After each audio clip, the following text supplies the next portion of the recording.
season between the New York Rangers and the New York Islanders.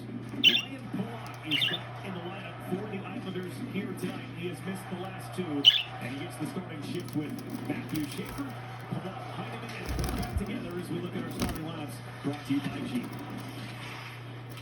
Heineman closing in. It's G to Miller for the Rangers. Will start the charge on with Braden Schneider. You're missing it, Charley. Come on, get up there. And missed his mark, and that one carried.